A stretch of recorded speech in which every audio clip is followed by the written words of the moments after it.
Bonjour à tous et bienvenue sur cette nouvelle vidéo d'Easy Excel Query.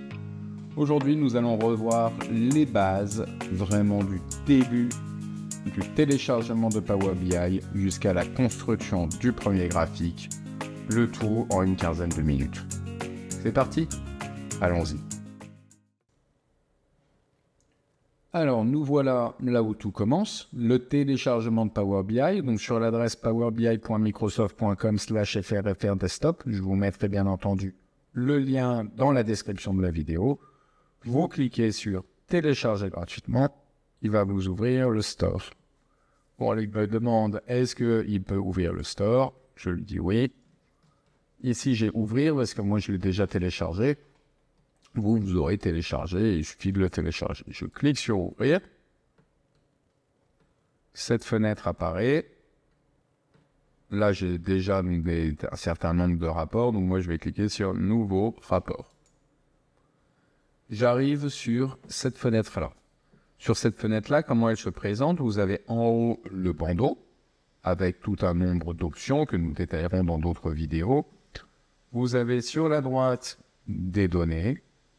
C'est ici que seront toutes les données que vous allez charger dans Power BI. Le volet visualisation, c'est ici que vous pouvez faire des graphiques grâce à cet onglet-là et modifier leur format. Des filtres, c'est si vous voulez faire des filtres spécifiques sur les données que vous allez charger. Sur la gauche ici, vous avez l'onglet qui vous permet d'afficher la vue que nous sommes en train de regarder maintenant. Ici, vous avez la possibilité d'afficher la table, donc une vision qui est très similaire à celle d'Excel. Si je clique dessus, vous ne verrez pas grand-chose, mais ici, on aura des colonnes. Ici, vous aurez vos différentes tables si vous souhaitez les relier entre elles pour faire de la modélisation. Et tout ça n'est pas nécessaire. Je vais tout de suite retourner sur l'affichage du rapport avec ce qu'on appelle le canevas au milieu. En bas, puisque nous n'avons pas regardé en bas, nous avons des onglets. Comme sur Excel, vous pouvez créer plein d'onglets. Vous ne voulez plus l'onglet, vous cliquez sur la petite croix. Il vous demande est-ce que vous voulez vraiment la supprimer. Et ici, vous avez la vue pour ordinateur. Et ici, vous avez la vue pour un téléphone portable, si vous voulez faire des vues spécifiques à téléphone portable. Je reclique sur la disposition du bureau. Et là, maintenant, au milieu, donc nous avons importé des données à partir d'Excel, à partir de SQL, copier-coller ou utiliser les exemples de données. Je vais mettre importer des données à partir d'Excel. Je vais aller sur mon Excel et je vais prendre l'AUM Dataset 2024.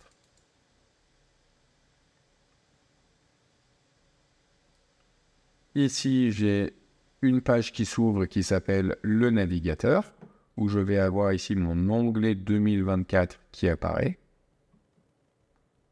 Ici, il me dit table suggérée. Lorsque je sélectionne, il me montre à quoi ressemblent mes données. Si je clique là-dessus, il me montre également à quoi ressemblent mes données. Dans les deux cas, je vais avoir un problème puisque ma première ligne ne correspond pas à mes en-têtes. Je vais sélectionner 2024. Ce que je peux faire, c'est soit charger les données directement, mais dans ce cas, j'aurai colonne 1, colonne 2, colonne 3. Soit, si ça ne me convient pas, je peux transformer les données grâce à l'ETL qui est dans Power BI. Soit, je peux annuler.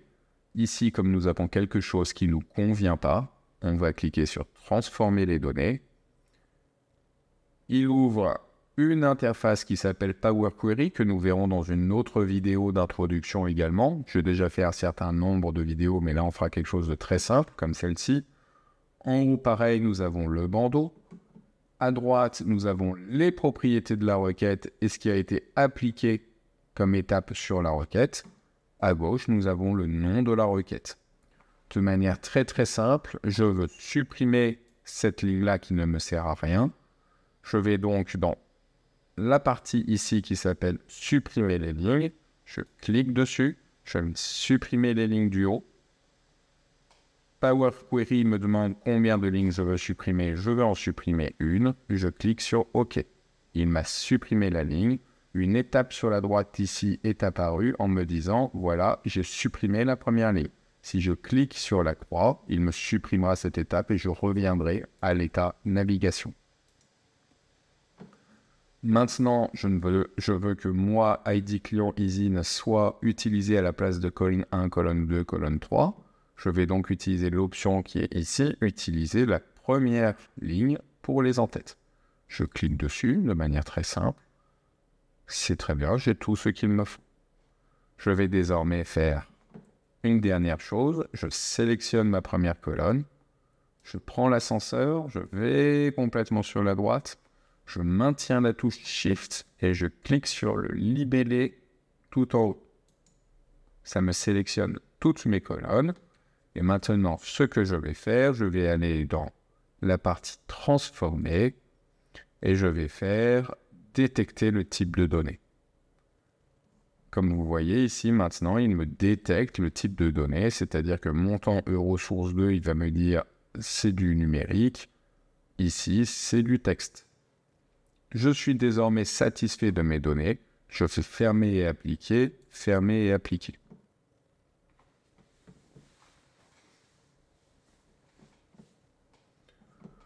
Comme je vous le disais tout à l'heure, sur la droite, nous avons donc nos données qui sont arrivées ici.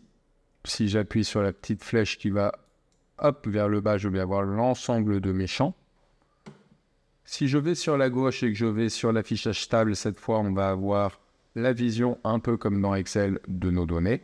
Ou pareil, je peux cliquer sur la petite flèche vers le bas pour avoir mes données. Et ici, sur la vue du modèle, j'ai une seule table, donc je vois toute ma table ici avec mes données. On va se concentrer sur l'affichage du rapport. Ce que je vais vouloir, c'est me mettre un graphique, tout bêtement. Je vais utiliser par exemple celui-là. En bas, ici, c'est ce qu'on appelle l'axe des X, c'est des abscisses. Et ici, c'est l'axe des ordonnées.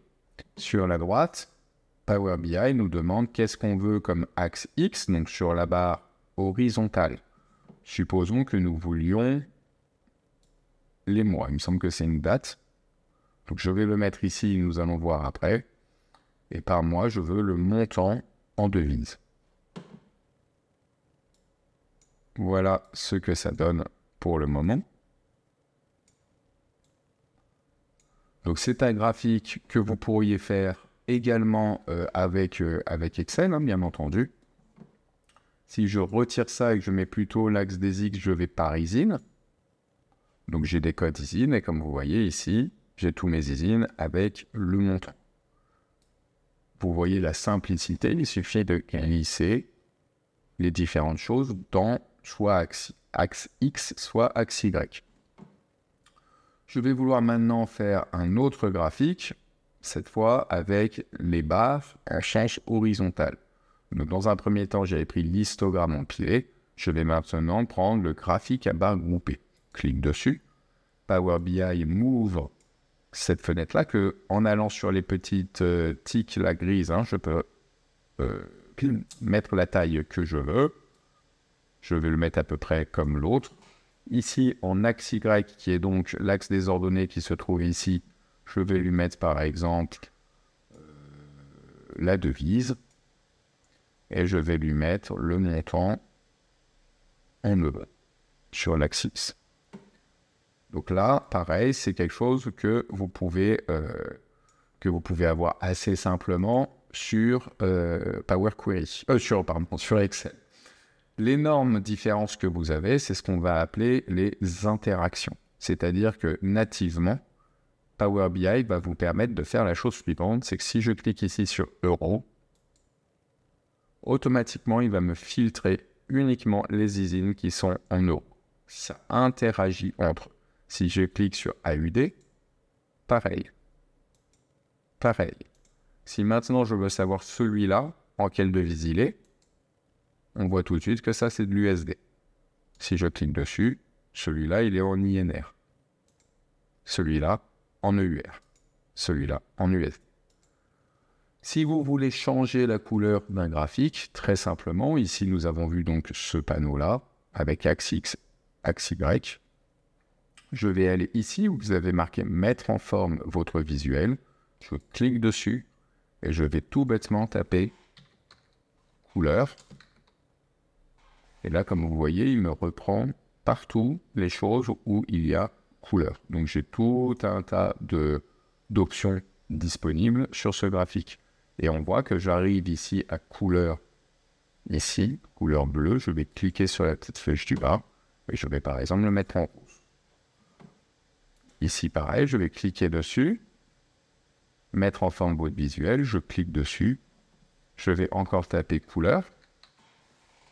Et là, je navigue, je cherche les colonnes. Donc, je cherche un endroit où il y aurait marqué colonne avec une couleur bleue. Ici, je vois que j'ai colonne, j'ai une couleur bleue. Je la veux plutôt en orange.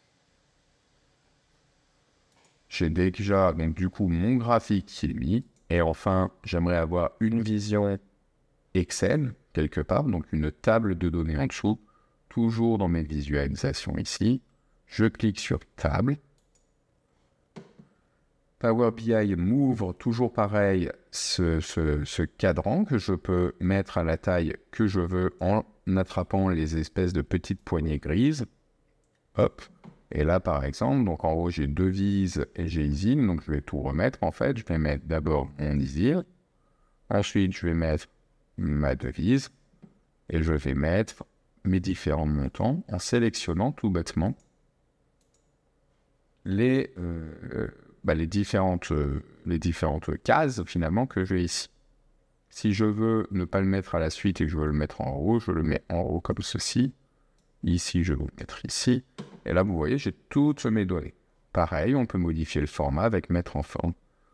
Tous ces tableaux-là sont liés entre eux, ce qui veut donc dire qu'on peut faire des interactions comme je disais tout à l'heure. Si je veux cet ISIN-là, je clique dessus.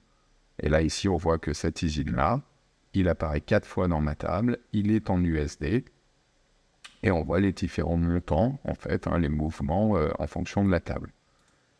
De la même manière, si je sélectionne ici, il me filtre également cet ISIN-là. Voilà la part qui reprend, enfin cette ligne, finalement, voilà ce que ça représente au sein de ces ISIN-là, et voilà la devise. Une fois que je suis satisfait de ça, je peux aller dans Accueil. Alors d'abord, il faut enregistrer, bien entendu, votre travail, mais si j'appuie directement sur Publier, il va me proposer directement d'enregistrer. J'enregistre. Ici, je vais marquer Démarrer avec Power BI. Je clique sur Enregistrer. Il me demande dans quel espace de travail je veux mettre ça. Je mets Easy Excel Query, sélectionner. Il publie sur l'interface Microsoft. Pour faire les publications, il vous faut en revanche un abonnement, je crois que c'est Pro ou Premium. Vous ne pouvez pas le faire avec un abonnement standard. Vous pourrez publier dans ce qu'on appelle My Workspace, mais vous ne pourrez pas le partager avec d'autres utilisateurs. À partir du moment en revanche où vous avez donc un abonnement Pro ou Premium, je clique dessus, je vais arriver sur une page internet que je peux du coup partager avec ceux qui auront accès. Je clique dessus, c'est les mêmes interactions. Voilà, j'espère que cette vidéo d'introduction sur Power BI vous a plu. N'hésitez pas à liker, n'hésitez pas à commenter. N'hésitez pas à regarder également les autres vidéos qui approfondissent un peu plus un certain nombre de concepts. Il y en a une cinquantaine maintenant que je fais à droite à gauche. Donc vous pouvez vous promener dessus et voir ce qu'il est possible de faire. Je vous dis à bientôt pour une nouvelle vidéo.